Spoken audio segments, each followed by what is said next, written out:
Qual que é o nosso item 7 agora? Ah, nós olhamos o eixo elétrico. O primeiro eixo elétrico que nós olhamos é quem? Ah, é o do eixo horizontal, né? É só olhar para V1. Como é que está em V1? V1 está um Rzinho S. Qual o significado disso? Significa que o eixo está lá para trás. Eu até deixo aqui no roteiro, olha só. Até no roteiro eu deixo o exemplo para vocês aqui, ó. Ó. O eixo elétrico no plano horizontal. Normal, Rzinho S, tá? Mas ele pode estar positivo, pode estar polifásico, predominando positivo, tá? Isso é o desvio, ok? Quando tiver o Rzinho S, o eixo elétrico normal está apontando para trás. Então, deixa eu anotar aqui. Para trás. Para trás, que é o normal. Item 8 do nosso eletrocardiograma. O que é que nós avaliamos o eixo elétrico? O eixo elétrico tá agora no plano frontal. No plano frontal. Lembrem-se aqui, ó. Como é que fica fácil? Ó como é que fica fácil. Imagina que todo eletrodo, todo vetor, tá? Ele vai de um lado a outro, beleza? Todos eles têm uma área ao redor dele, ok? Todos eles têm uma área ao redor dele. Nós convencionamos a dividir o vetor ao meio, falando que a metade anterior é o lado positivo e a metade posterior é o lado negativo, tá? É o lado negativo. Lembrando que quem divide ele ao meio é sempre a perpendicular. E todos eles têm uma perpendicular, ok? Por exemplo, se eu estou olhando D1, a perpendicular vai ser a VF. E o contrário também é válido. Se eu estiver olhando AVF, a perpendicular de AVF é D1, beleza? A mesma coisa vai valer, por exemplo, se você pegar AVL, tá? Se você pegar AVL, a mesma coisa. Existe uma área ao redor de AVL, de forma que nós dividimos, né, essa área aqui ao meio. A metade anterior nós vamos chamar de positiva, tá? Positiva. E a metade posterior negativa, tá? Ok? Do mesmo jeito, a perpendicular de AVL é D2. D2. Ok? E a perpendicular de D2 é a VL. Então, olha só, como é que nós vamos fazendo? Bom, se o eletrocardiograma, se o complexo QRS estiver positivo, por exemplo, em AVL, naturalmente ele tem que estar em algum lugar na metade positiva. Ok? Se ele tiver negativo, em AVL, ele tem que estar em algum lugar na metade negativa. Então, nós vamos buscando isso, fazendo essa sobreposição. Nós vamos fazendo essa sobreposição e isolando essas áreas até achar o eixo elétrico normal, tá? O eixo elétrico do paciente. Vocês estão conseguindo me ver aí? Se ficar difícil, se minha tela estiver pequenininha, você só fixa ela aí que vai ficar fácil para você enxergar, tá? Então, vamos lá. Eu até deixei o roteiro aqui, ó. Olha só, nós sempre começamos por D1 e AVF, tá? D1 e AVF. Eu deixei uma cola para vocês aqui, mas eu não queria que vocês se apegassem a essa cola por enquanto, não. Eu queria que vocês vão calculando o eixo, tá? Para isolando. Então, olha só. Tá positivo em D1. Olha só, tá positivo em D1. Ele tem que estar na metade positiva de D1. Tem que estar em algum lugar por aqui. O próximo que a gente olha é quem? É AVF. Ele está positivo em AVF. Se está positivo em AVF, ele tem que estar em algum lugar por aqui na metade positiva de AVF. Ok? Na metade positiva de AVF. A interseção entre o positivo de D1 e o positivo de AVF está aqui, entre 0 e mais 90. Automaticamente eu já sei que o eixo elétrico está normal, tá? Se você tiver com pressa, só escrever normal já está ok, você já sabe que está normal. Mas eu quero especificar, dar uma faixa ali de pelo menos 30. O que eu faço? eu vou pegar os eixos, as derivações que tem uma perpendicular passando lá dentro, tá? Por exemplo, eu tenho a VL, tá? A perpendicular é D2, tá? A VL está passando fora desse quadrante aqui. A VL está passando fora do quadrante, mas a perpendicular dele está aqui dentro, tá? Eu posso usar também D3. Olha só, D3 está passando fora do quadrante, mas a perpendicular dele, que é a VR, está passando lá dentro. Então, eu posso utilizar tanto a VL quanto D3, tá? Qual que você pega?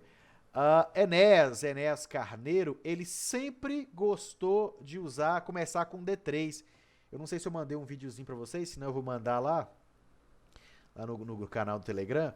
Ele sempre começava por D3. Eu gosto de ir por mais isodifásico, mas não importa. Se você de cara no próximo você já resolver, tudo bem. Se você não conseguir, você vai ter que usar as duas para conseguir isolar. Então, olha só, usando D1 e AVF, nós já identificamos que está aqui. Eu vou pegar D3, tá? Eu vou pegar D3. Vamos ver onde é que D3 está. D3, olha só, está positivo em D3. Se está positivo em D3, D3 está aqui, olha só, D3 está aqui. A perpendicular de D3 é a VR, tá? Se está positivo em D3, tem que estar em algum lugar à frente, tá? A sobreposição entre D1, AVF e D3 está batendo aqui, ó, entre mais 30 e mais 90, tá? Tá batendo entre mais 30 e mais 90. Eu quero diminuir ainda mais. Eu vou ter que usar quem, então? Eu vou ter que usar a VL. Como é que está em AVL? A VL está negativo, tá? Se está negativo em AVL, olha só. AVL é dividido por D2. Então, essa é a metade positiva de AVL. Essa é a metade negativa de AVL.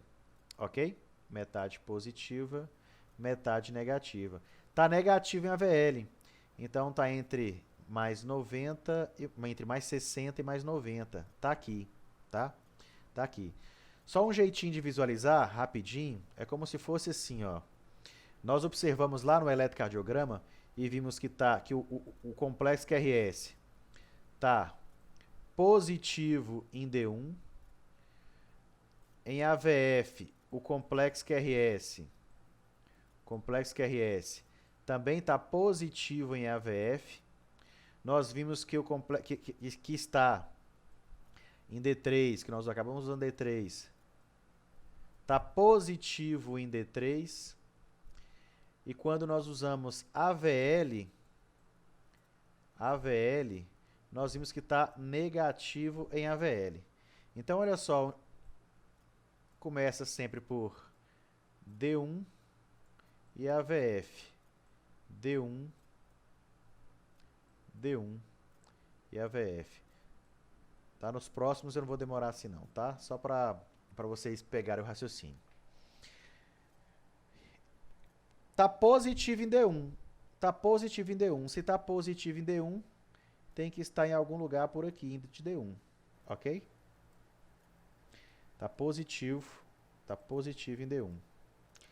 E depois eu observei que ele tá positivo em AVF, tá? Se ele tá positivo em AVF, ele tem que estar em algum lugar por aqui. Ok? Tem que estar positivo em algum lugar de AVF. Beleza? O próximo que eu usei foi quem? Foi D3.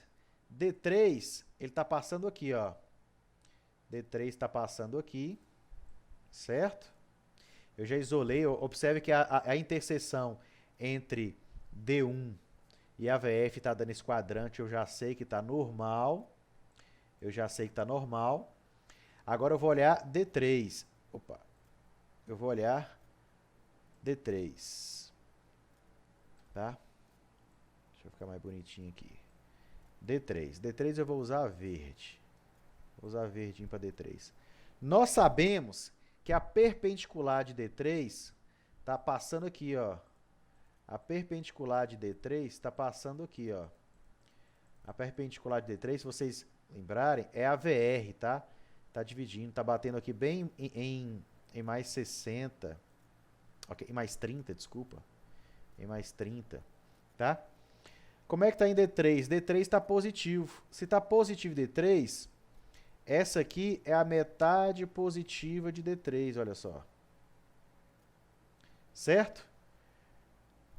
Certo? É a metade positiva de D3. A interseção entre essas três derivações que nós olhamos até agora está dando entre mais 30 e mais 90, tá? Mas eu consigo diminuir ainda mais. Por quê? Porque eu tenho ainda AVL, que passa aqui, ó. Eu tenho AVL. AVL está sendo dividido aqui por D2, ó. AVL está sendo dividido por D2, tá? Então eu vou usar aqui um rosa aqui para fazer o AVL. O AVL. AVL. Então, como é que está em AVL? Em AVL está negativo, tá? Se está negativo em AVL, ele tem que estar na metade negativa. Olha só, tem que estar em algum lugar por aqui. Agora, observem que a sobreposição entre todas essas interseções, observem que entre todas elas está batendo aqui, ó, nessa faixa aqui, ok? Ou seja, o eixo elétrico está entre mais 60 e mais 90.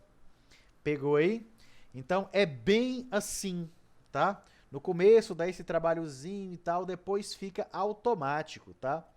No começo eu quero que vocês façam isso, mas é claro, para facilitar a vida, eu já deixei isso aqui, ó. Tá positivo. Tá positivo em D1, positivo em AVF, positivo em D3, negativo em AVL. Tá entre mais 60 e mais 90. Já deixei a colinha aí, tá? Mas eu queria que vocês fizessem o cálculo, ok? Beleza? Então tá entre mais 60 e mais 90 graus, ok? Muito bem, muito bem.